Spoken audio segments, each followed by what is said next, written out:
요한계시록 지금 우리 강해를 계속해서 해나가고 있고요. 이제 두한이라 교회인데 20절을 넘어가야 되는데 참 20절에서 뒤가 잡혀요. 그래서 20절을 간단하게 끝내고 넘어가려고 하는데 그게 잘 안 됩니다. 그래서 오늘은 거짓 선지자 사탄입니다. 사탄.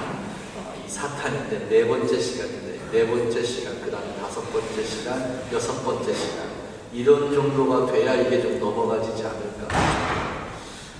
지금 현대 교회 내에 이 이단이나 사이비에 대한 이런 부분들의 교육이 사실은 거의 없다시피 합니다. 어디 여러분에게 한번 제가 여쭙겠습니다. 구원파가 왜 이단이죠?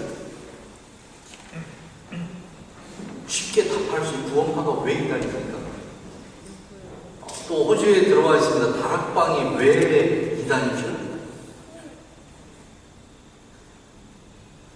레이드컴의 중앙식품 바로 옆에 있습니다. 신천지가 왜 이단이죠? 빠르고 쉽게 정의가 안 됩니다. 너무나 간단하게 이단을 우리가 얘기할 수 있는데도 불구하고 이 부분이 잘 정리가 잘 안 돼요. 그런데 오늘 사실은 뭐 이렇게 묻고 그 다음에 뭐 몰몬, 여호와의 증인, 제7한 식일교인, 천주교 왜 이런 부분들이 이단인 부분들이 있느냐 이걸 함께 묶어서 하려고 준비를 했는데 아무래도 안 되겠다 싶어요. 이거 하다 보니까 1시간이 넘어갈 것 같아요. 그래서 그거는 아니고 두 부분으로 나누고 그 다음에 마지막 날 WCC는 왜 문제가 되는지, 종교 에큐메니컬 운동은 왜 또 문제가 되는지, 요즘 굉장히 많은 부분에 대해서 영향력을 끼치고 있는 신사도 운동, 이건 도대체 뭐가 문제인지, 또 미국 전역에서 지금 굉장히 센세이션을 일으키고 있는 알고의 문제는 무엇이 도대체 문제인지, 이런 부분들을 이렇게 조금씩 우리가 어느 정도 개발 정도를 알아야 이런 부분들을 접했을 때 그 사람들이 하는 얘기에 우리가 쉽게 넘어가지 않겠다라는 생각을 해서 이걸 좀 길게 잡고 그렇게 넘어갑니다. 자, 이단의 정의입니다. 이단은 어떤 특정한 지도자의 그릇된 성경 해석으로 형성된 종교 집단이다. 우리가 그렇게 이단을 얘기합니다. 그러니까 성경을 가지고 바른 해석을 하는 게 아니고 어느 한 집단의 종교 지도자가 성경을 자기 나름대로 재해석함으로 해서 일어난 문제, 이게 바로 이단이다. 신학적으로는 어떤 근거로 이렇게 이 이단을 정의하느냐, 옳은 교리의 표준으로부터 이탈되었다. 옳은 교리의 표준으로부터 이탈된 사람들의 이탈된 행위를 우리는 이단이다라고 이렇게 신학적인 그런 근거를 가지고 우리가 얘기를 합니다. 자, 오늘 짧은 시간이지만 이 짧은 시간을 통해서 과연 이 세 개의 그 부분들이 도대체 왜 이단이라는 그러한 신학적으로, 교리적으로 왜 이단이라고 이렇게 정죄받을 수밖에 없는가 하는 부분들을 우리가 한번 살펴보고자 합니다. 첫째로 구원의 복음을 전한다는 구원파가 도대체 왜 이단이냐는 겁니다. 자기들은 그 안에 구원이 있다고 얘기했는데 왜 구원을 전하는 그 구원파가 왜 도대체 이단이냐. 오늘 예배를 드리려고 이렇게 밖에서 기다리고 있는데 스튜어트 앤드류 장로님이 저한테 와서 인사를 해서 오늘 너 설교 뭐 할 거냐고 물어봐요. 그래서 오늘 이단에 대해서 설교할 거다 했더니 그럼 for example 도대체 뭐가 이단이냐고 저한테 좀 물어요. 그래서 제가 그랬습니다. 한국에 구원파라는 종파가 있는데 그 구원파가 뭐냐면 믿음과 우리의 어떤 그 예수 그리스도에 대한 그런 성경 말씀에 근거하지 않은 그냥 깨달음만 있으면, 깨달음만 가지면 구원을 받을 수 있다. 우리의 죄를 회개하지 않아, 우리가 예수를 믿는 그 믿음이 없어, 성경 말씀에 대한 깨달음만 있으면 우리가 구원을 받을 수 있다 라고 그렇게 얘기하는 구원파라는 게 있다 그랬더니 너 그래. 그래서 나도 놀 줄 알아. 나도 놀 줄 알아. 그러니까 이다니까 내가 설교한다고 하니까 놀 줄 안다. 그러면서 스튜어트 앤드류 장로님이 하는 말씀이 뭐냐면, 우리의 구원은 오직 예수 그리스도를 믿는 그 믿음에 근거한 구원이고, 그 믿음조차도 우리 속에 있는 것이 아니고 하나님께서 우리에게 주신 전적인 선물일 뿐이다. 여러분 아멘 하십니까? 우린 여기에 아멘 합니다. 그러니까 구원이라는 큰 제목이 우리 앞에 쓰여져 있을 때에 그 부분에 대해서 우리의 노력이나 우리의 욕망이, 우리의 의지나 우리의 그 어떤 것도 거기에 포함된 게 아무것도 없습니다. 이것은 전적인 하나님의 주권이고 하나님의 은혜 가운데 이루어져야 하는 것이 구원인 것이지, 여기에 우리의 노력이 들어가나 여기에 우리의 공로가 들어가나 이 무엇이 들어간다면 그 어떤 것도 모르는 구원일 수가 없다는 겁니다. 그런데 이 구원파에서 얘기하는 구원이라는 뭐냐? 죄사함이나 거듭남, 우리의 회개 이런 거 전혀 다 무시하고 오직 하나님에 대한 깨달음만 우리에게 있으면 우리는 구원을 받을 수 있다라고 얘기합니다. 그럼 뭐가 다릅니까? 구원론이 달라요. 우리와 구원론이 다르니까 구원 자체가 완전히 틀립니다. 왜? 출발점서부터 구원론이 다르니까. 이 얘기는 우리가 지난주에 들었던, 지지난주에 들었던 영지주의와 똑같은 얘기입니다. 영지주의가 추구하는 게 뭡니까? 지식입니다. 지혜입니다. 하나님을 아는 지혜가 있으면, 하나님을 아는 지식이 있으면 그러면 우리가 구원을 얻을 수 있다. 성경에 없는 얘기 아닙니다. 있습니다. 자, 구약 성경 찾습니다. 호세아서 찾습니다. 호세아서 4장.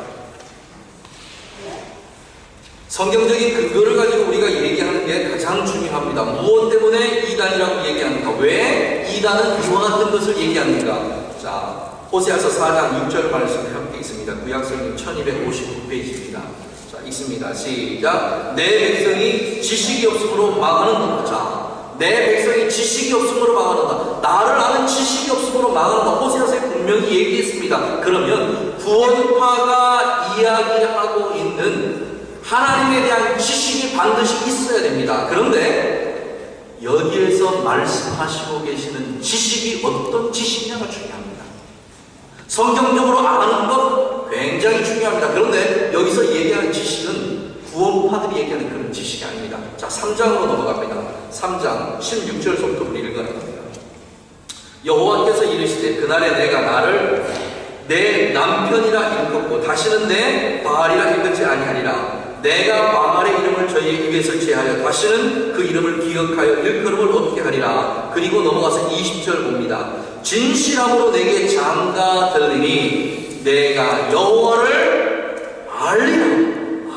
자, 그러면 20절에서 내가 여호와를 알리라는 말씀과 4장 6절에 지식이라는 말씀이 연결이 되어 있다는 걸 우리가 너무나 쉽게 알 수 있습니다. 이 말씀이 무슨 말씀입니까?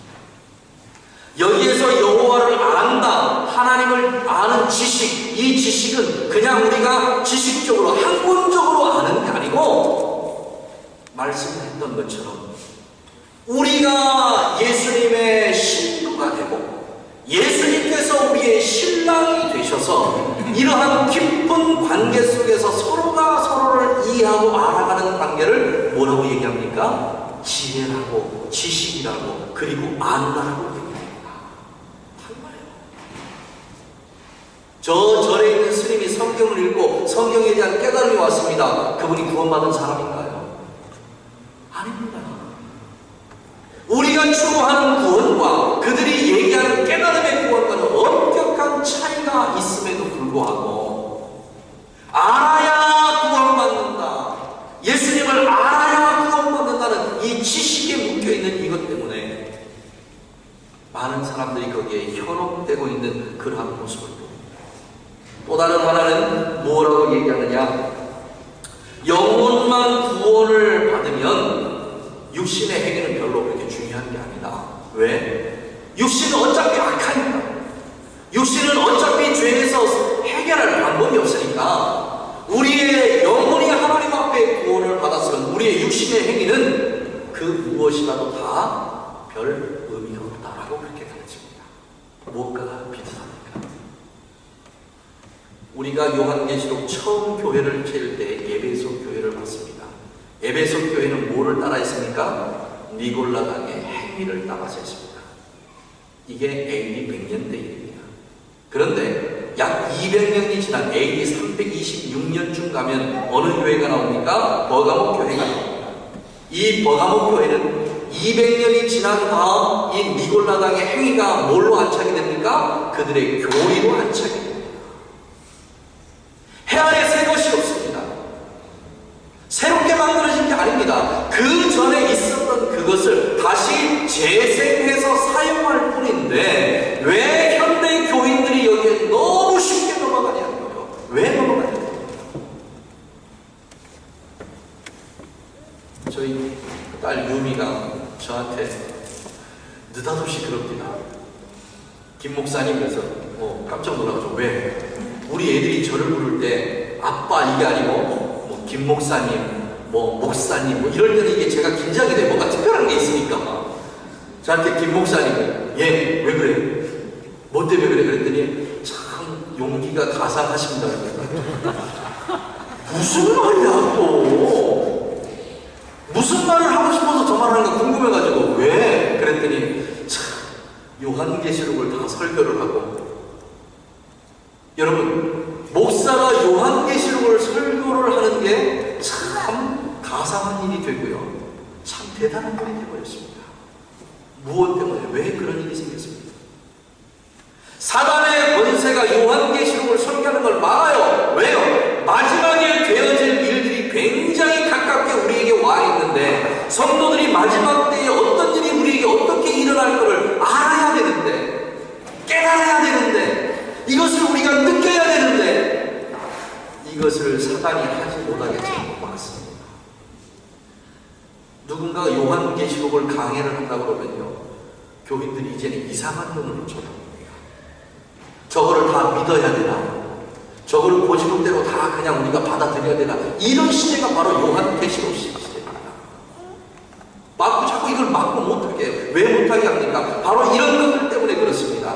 니골라당의 행위와 버가모 교회의 교리가 버젓이 21세기 구원파를 통해서 다시 재생산됐음에도 불구하고 기존 교회에 다니는 교인들이 요한계시록을 잘 읽지 않고 이걸 잘 알지 못하니까 거기에 너무 쉽게 넘어가 버린 것 같아요.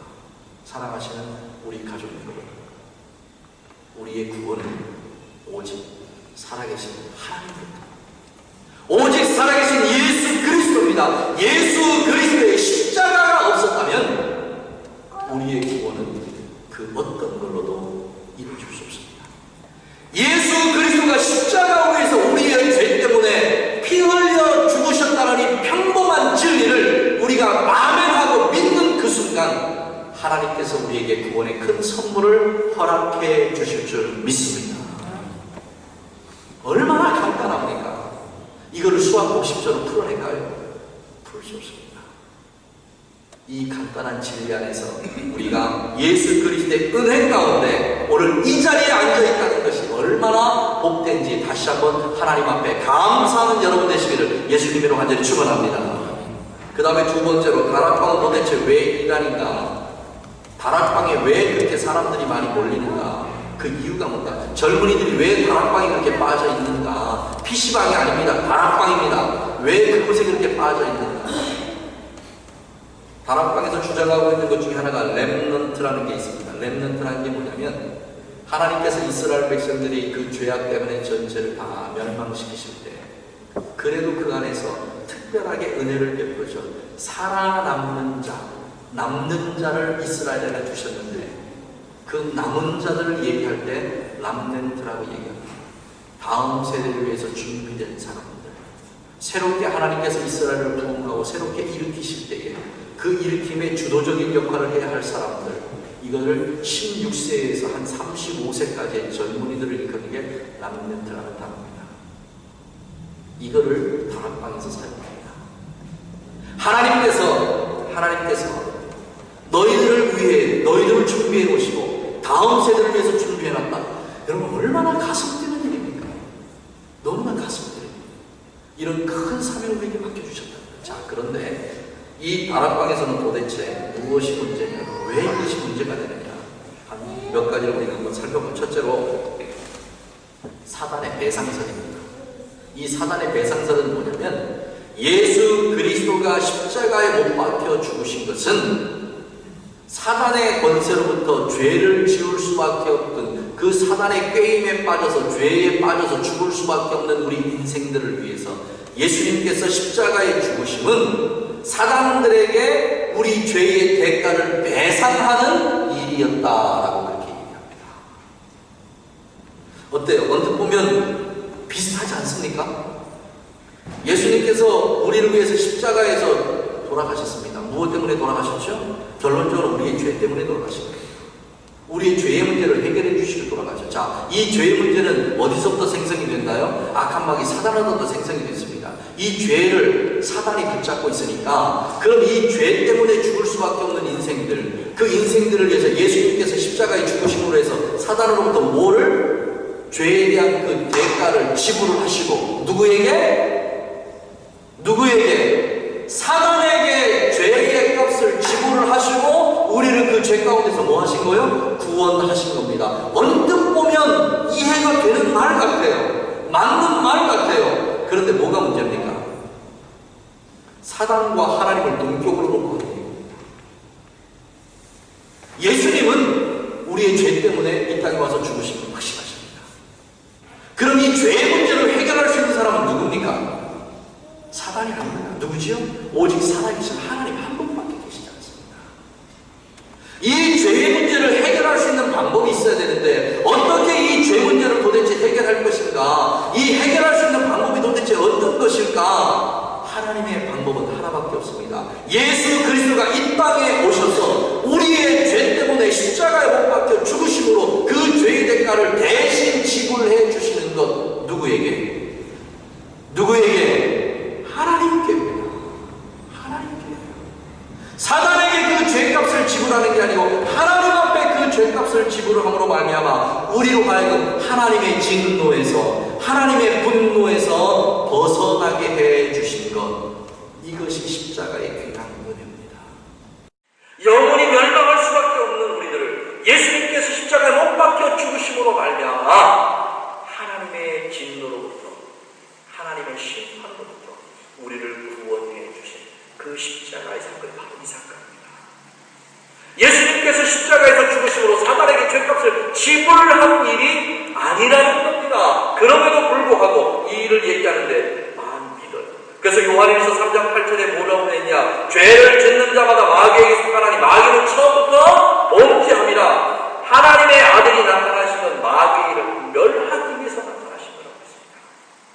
마귀에게 대가를 지불하는 게 아니고 사단이 하는 일을 멸하기 위해서 하나님께 아들이 이 땅에 오셨다라고 그렇게 성경은 정확하게 기록합니다. 그 다음에 이 다락방이 가지고 있는 문제 중에 가장 핵심적인 중요한 문제가 뭐냐면 구원관이 우리가 잘못된 이 구원론을 저는 굉장히 중요하게 생각합니다. 우리가 어떻게 구원을 받아야 되느냐. 이 다락방 있는 사람들, 이 다락방에 있는 사람이 이 구원을 어떻게 얘기하냐면 기존 교회에 있는 사람들이 구원을 받았다고 하나? 아니다. 아니고 자기의 다락방에 다시 와서 다락방에 예수님의 복음을 영접해야 구원이 그 속에 있다. 자, 그럼 구원이 어디에만 있어요? 구원이 어디에만 있습니까? 다락방 외에 그 어떤 곳에도 구원이 존재하지 않습니다. 여러분 그렇습니까? 구원은 전적으로 하나님의 권한에 속해 있습니다. 이 구원의 문제를 얘기할 때 우리가 누구는 구원을 받았다, 누구는 구원을 받지 못했다, 여러분 우리가 판단할 내용이 아닙니다. 전적인 하나님의 주권입니다. 예수님께서 비유로 말씀하실 때 그 말씀하셨습니다. 주인이 밭에다 좋은 씨를 뿌려놨는데 저녁에 원수들이 와서 밭에다 나쁜 씨를 뿌렸습니다. 그런데 이 녀석들이 자라는 걸 보니까 어떻게 자라요? 악한 씨가 더 빨리 잘 자랍니다. 이것을 보고 주인의 종들이 주인님 저기에 있는 가지를 우리가 다 뽑아버릴까요? 그때 주인의 대답이 뭡니까? 아니다. 마지막 추수 때까지 놓아둬라. 괜히 가라지 뽑다가 이삭까지 다칠 것입니다. 그러니까 있습니다. 두 개가 그냥 그 자리에서 그대로 자랄 수 있도록 그냥 가만히 놔둬라. 마지막 순간이 돼봐야 합니다. 마지막 죽음에 임박했을 때 그 사람이 진짜 교인이었다. 구원받은 진짜 하나님의 사람이었다. 아니면 겉모양만 하나님의 사람이었다. 우리가 구분이 그때가. 사랑하시는 가족 여러분, 구원은 하나님의 절대 축복입니다. 우리가 예수 그리스도를 나의 구주로 영접하는 그 순간입니다. 켈빈의 세 번째, 두 번째 교리가 뭐죠? 전적 국백, 전적 무능력 1번, 2번이 뭡니까? 무조건적인 선택, 3번이 뭡니까? 3번이 뭐죠? 크게 얘기해서 3번이 뭡니까? 재앙 속죄입니다. 구원받을 사람과 구원받지 못할 사람은 하나님께서 구분한답니다. 마태복음 1장 21절 이겁니다. 시작. 아들을 낳으리니 그 이름을 예수라 하라. 이는 그가 자기 백성을 저의 죄에서 구원할 자이시라. 오직 예수 그리스도의 그 이름 안에 구원이 있는 것이지 다락방 안에 구원이 있는 게 아닙니다. 이것을 믿는 하나님의 자녀들에게 성령께서 그들에게 들어가서 역사하셔서 우리로 하여금 마음으로 믿어 의에 이르게 하시고 입으로 우리가 믿어 시인하게 하신 그 은혜 가운데 우리가 뭐에 이릅니까? 구원에 이르는 하나님의 귀한 능력의 역사가 그 안에 있다는 겁니다. 입으로 시인합니다. 마음으로 믿고 우리가 입으로 시인하는 겁니다. 그 하나님의 자녀들입니다. 이게 쉽습니까? 어렵습니다. 쉬워 보이지만 대단히 어렵습니다. 누구만 이 고백을 할 수 있습니까? 구원받은 하나님의 자녀입니다. 누가요? 예수 그리스도를 자신의 개인의 구주로 영접한 하나님의 자녀만이 이 고백을 드릴 수 있습니다. 여러분, 이 교회 안에 구원이 없습니까? 다락방에만 구원이 있습니까? 천만에 많습니다. 그렇지 않습니다. 또 다른 하나는 성경 해석의 무지한 보편성에서 성경 해석이 우리와 전혀 다른 성경 해석을 하는 경향이 이 다락방에 있습니다. 우리의 인생이 삶이 어렵고 힘들고 지칠 때가 굉장히 많이 있습니다. 우리 가족들 삶을 보면 참 제가 마음이 아프고 어떨 때는 누굴 위해서 기도하다가 울다가 중간에 기도를 못하는 그런 적도 참 많이 있습니다. 너무 우리 가족들의 삶이 가슴이 아파요. 또 아픈 가족들도 있습니다. 이 질병과 인생의 고난에 전부 다 묶여서 마귀 때문에 그렇습니까? 사단 때문에 그렇습니까? 우리 인생이 고난당하는 게 모든 것이 다 죄 때문에 그렇습니까? 성경은 분명하게 욥의 고난을 통해서 우리에게 얘기해 줍니다. 의인도 고난의 자리에 들어갈 수 있다. 우리가 병이 들었습니다. 왜 병이 들었지요? 우리의 죄 때문에 병이 들었습니까? 먹지 말아야 될 상한 음식을 먹었는데 내가 병이 들었습니다. 마귀 때문에 병이 드는 겁니까? 아니지요. 내가 사업을 했는데 사업이 실패했습니다. 마귀 때문에 사업이 실패했나요? 아니요. 꼭 그렇지만은 않습니다. 내가 이 사업을 운영하는 내 자신이 운영의 묘가 부족했을 때 주변의 경제적인 환경 때문에 국제적인 어떤 환경 때문에 내 사업이 잘 안 되는 경우가 허다하게 많이 있습니다. 전부 다 사단 때문에 그렇습니까? 아니에요. 인생의 모든 고난과 고통은 전부 다 사탄 때문에 일어난다라고 하는 이 사상, 이 성경 해석은 정말 잘못된 겁니다. 지난주 금요일도 그랬지요. 지지난주 금요일도 그랬습니다. 제가 설교하면서 뭐라고 했습니까? 내가 예수 그리스도를 온전하게 믿겠다고 결정한 그 순간, 그리고 내가 한 말을 내딛는 그 순간, 그때부터 진정한 그리스도의 삶의 고난이 시작이 된다고 했습니다. 왜요? 내 십자가 내가 지고 가야 됩니다. 나를 따라오는 내 십자가 내가 지고 따라오라고 그랬습니다. 그 십자가를 내가 지고 가는 겁니다. 근데 이것이 사단 때문인가요? 아닙니다. 누구 때문인가요? 나 자신 때문입니다. 왜? 예수 그리스도의 말씀을 순종하게 한 내 자신의 의지와 결단입니다. 근데 이게 왜 사단 때문인 것입니까? 이런 평범한 얘기인데도 불구하고 너무 쉽게 넘어가요. 내가 어떤 문제를 놓고 하나님 앞에 기도합니다.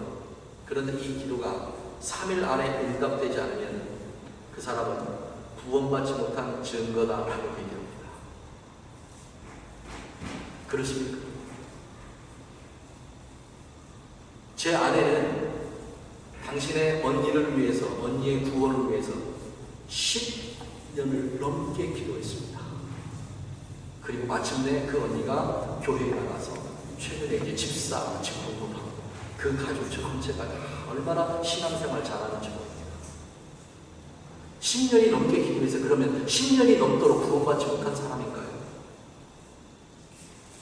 그렇지 않습니다. 하나님의 시간과 하나님의 때일 뿐입니다. 사랑하시는 우리 가족 여러분, 넘어가지 마십시오.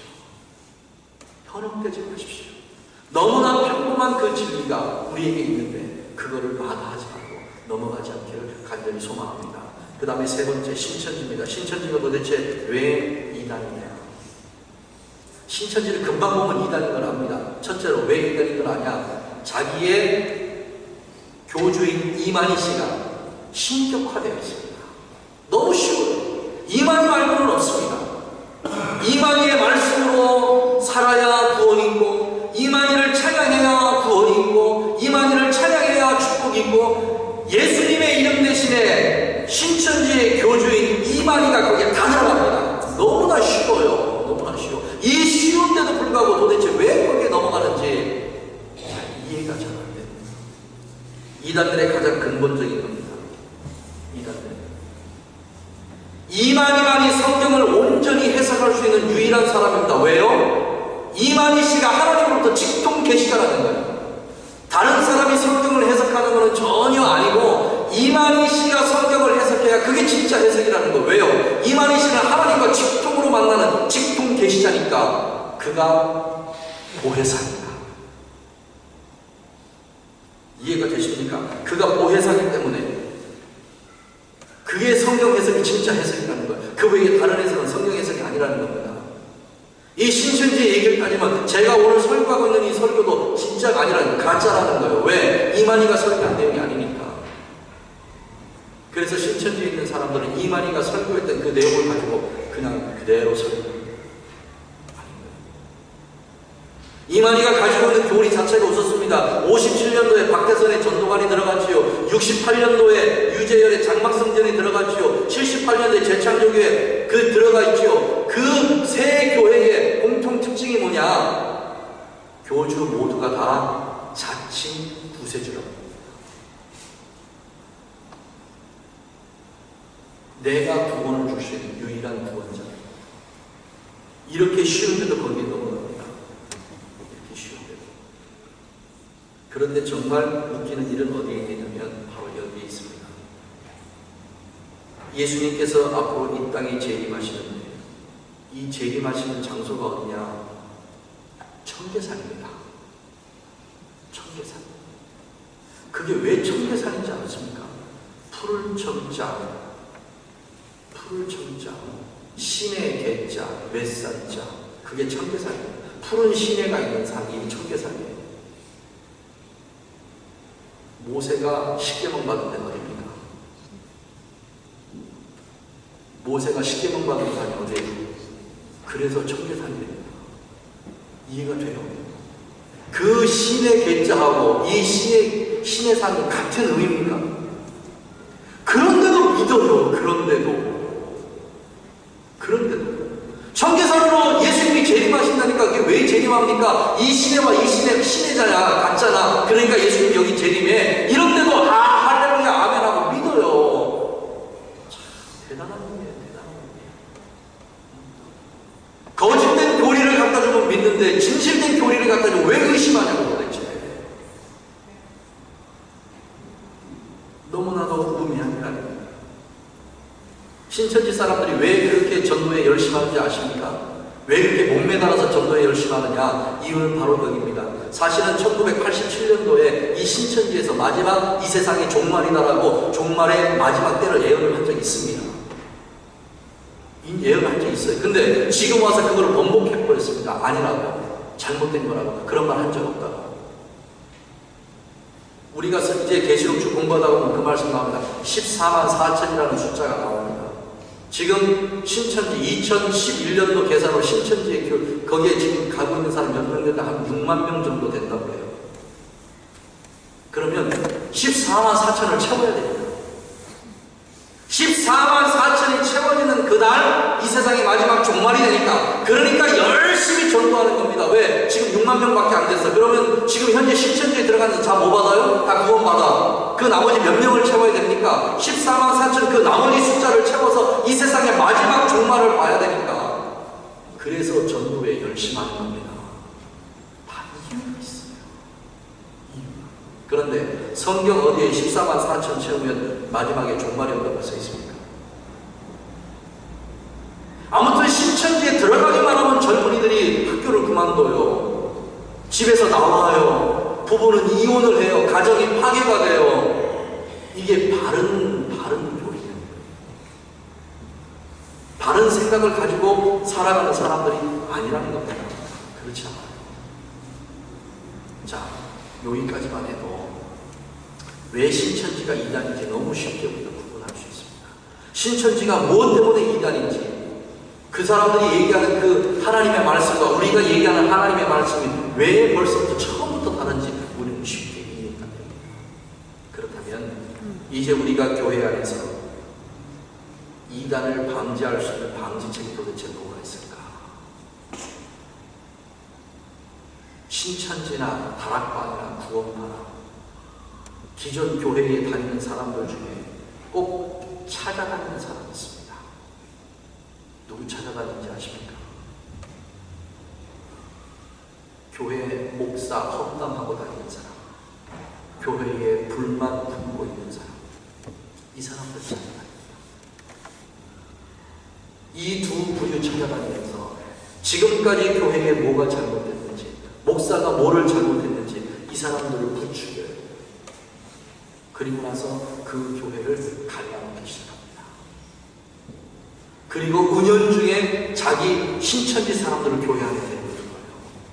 그리고 어느 정도 자기 그 안에서 지위를 차지하기 시작하면 지금까지 목사를 추종하고 목사님을 믿고 따랐던 그 사람들을 교회 안에서 내보내고 자기들의 말을 따랐던 사람들과 함께 교회를 다시 시작합니다. 신천지를 따라가는 목사를 교회에다 데려다 앉히고, 이게 신천지가 하는 일입니다. 자, 마지막 때에 이단들이 판칠 수 있는 유일한 근거가 바로 그겁니다. 성경 말씀을 읽지 않아요. 왜? 너무 바빠. 무엇 때문에 바쁜지 모르지만 현대인이 지나치게 바빠요. 성경 읽을 시간이 없어. 목회자와 서로 만나서 신앙적인 이야기를 할 수 있는 시간 자체가 없어요. 대부분 제가 만난 모든 교인들이 그럽니다. 아, 목사님이 너무 바쁘셔서요. 안 바빠요. 안 바빠. 그러니까 제발 오십시오. 와서 신앙적인 얘기 많이 했으면 좋겠습니다. 여러분들 머릿속에 있는 근본적인 생각을, 우리 목사님 너무 바쁘니까 뭐라고요? 안 바빠요. 안 바빠. 안 바빠. 세상에 어떤 바쁜 일이 있어도 우리 가족들이 만나자고 하면 그 약속 취소하고 우리 가족들 만나야 되는 게 제 의무고 제 책무입니다. 제발 좀 오세요. 와서 성경적인 얘기도 나누고 가족 얘기도 함께 나누고 믿음의 얘기도 함께 나누고 도대체 목사는 무슨 생각으로 세상을 살아가는지 이것도 좀 알고, 목사의 가족은 어떻게 사는 게 목사의 가족인지 이것도 좀 알고, 서로 알아가는 게 필요합니다. 근데 여러분 생각에 목사가 너무 바쁘다는 생각 때문에 전화기 들었다가도 놓고 집 앞에 왔다가도 그냥 가는 분들 꽤 있어요. 그러지 마십시오. 언제든지 오십시오. 우리는 이게 필요합니다. 이게 성도와 목사 간에 이루어질 교제인 줄 믿습니다. 그리고 여러분의 마음속에 혹여라도 목사에 대한 섭섭한 마음, 목사에 대한 불만, 교회에 대한 불만, 교회에 대한 불평, 이것이 생길 때는 이 자체가 사단이 나에게 가져다주는 분열의 직동이구나 생각하고 그 시간 그 자리에서 여러분 선포하십시오. 나사렛 예수의 이름으로 명하노니 사단아 물러가라. 선포하십시오. 이단의